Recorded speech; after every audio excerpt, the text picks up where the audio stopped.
सगळ्यात पहिल्यांदा ज्या प्रकारे काश्मीरमध्ये आपल्या निष्पाप नागरिकांवरती जो हल्ला झालेला आहे, या हल्ल्याचा अत्यंत जाहीर असा निषेध करतो.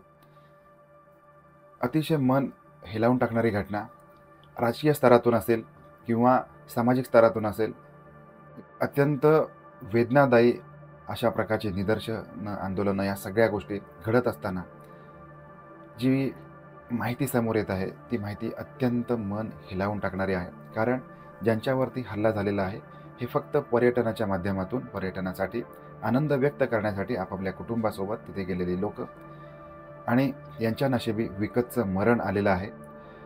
ही बाब आता गांभीर्याने घेण्यासारखी किंवा यापुढे ज्या प्रकारे भारत सरकारने या सगळ्या दहशतवादी कारवायांच्या विरोधामध्ये एक आंदोलन म्हणा किंवा यापुढे एकही कारवाई होणार नाही अशा स्वरूपामध्ये पावलं उचलणं ही काळाची गरज आहे.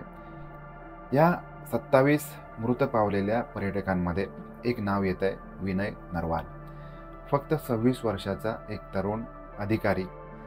आता अधिकारी ही माहिती नंतर समोर येत आहे, परंतु एक 26 वर्षाचा तरुण ज्याचं लग्न 16 एप्रिल या दिवशी झालेलं होतं. फक्त पुण्यापुऱ्या 5 ते 6 दिवसाचा या नवरा बायकोचा सहवास आणि खरं तर यांना हनीमूनसाठी स्वित्झर्लंडला जायचं होतं, परंतु सुट्ट्यांचा ताळमेळ जमत नव्हता. याच्यामुळे विनय नरवाल हे एक नौदलातले क्लास 1 अधिकारी यांनी काश्मीरमध्येच जाऊन आपण आपलं जे हनीमून आहे ते साजरं करायचं ठरवलेलं आहे. त्याच्यामुळे 16 एप्रिल रोजी लग्न झाल्यानंतर 19 एप्रिल या दिवशी मग ते काश्मीरमध्ये हनीमून साजरा करण्यासाठी गेलेले आहेत. सोबत त्यांची पत्नी आणि जे काही नवीन लग्न झालेलं होतं, त्याच्यामुळे त्यांच्यामधला जो सहवास आहे, हा सहवास आत्ताच एकमेकांसाठी, दोन्हीही व्यक्ती एकमेकांसाठी नवीन होते. त्याच्यामुळे आता ह्या समोर जो प्रकार होणार होता, हा प्रकाराची कोणालाही कल्पना नव्हती. आणि एका गाड्यावरती भेळ खात असताना अचानक कोणीतरी येतोय आणि तुम्ही कोण आहात, तुमची जात काय आहे, तुमचा धर्म कोणता आहे, फक्त एवढंच विचारून या विनय नरवाल यांना गोळ्या घातल्या जातात. त्यांची जी पत्नी आहे, नवविवाहित आहे, ही सांगते की तुम्ही मला सुद्धा गोळ्या घाला, मला का जिवंत ठेवताय. आता फक्त 6 दिवसाचा सहवास, या 6 दिवसाच्या सहवासामध्ये नवरा बायकोचं नातं इतकं घट्ट होऊ शकतं की आपला पती समोर मृत पावलेला आहे आणि याच्यासोबतच आता तुम्ही मला गोळ्या घाला, माझ्या आयुष्याचं कोणत्याही प्रकारे आता मला जगायचं नाही आहे, असं या महिलेने, हे जे विनय नरवाल आहेत यांच्या नवविवाहित पत्नीने या अतिरेक्याला म्हटल्यानंतर हा अतिरेकी सांगतोय की तुम जाके मोदी को बोलो, अशा स्वरूपामध्ये त्याची कमेंट आलेली आहे. त्याने त्या नवविवाहिताला सांगितलेलं आहे आणि मग तो त्याच्या बाकीच्या कारवाईसाठी तिथून निघून गेला आहे. आणि या महिलेला मात्र तिच्या पतीसोबत आसवं ढाळण्यासाठी त्या ठिकाणी ती बसलेली आहे.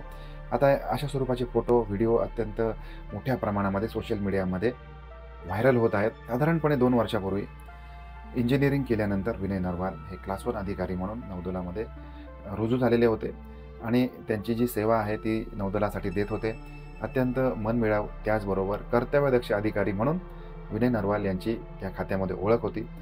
त्यांचे शेजारी पाजारी असतील, त्यांचे सोबतचे अधिकारी असतील, या सगळ्यांकडून विनय नरवाल यांना श्रद्धांजली वाहण्यात येत होती.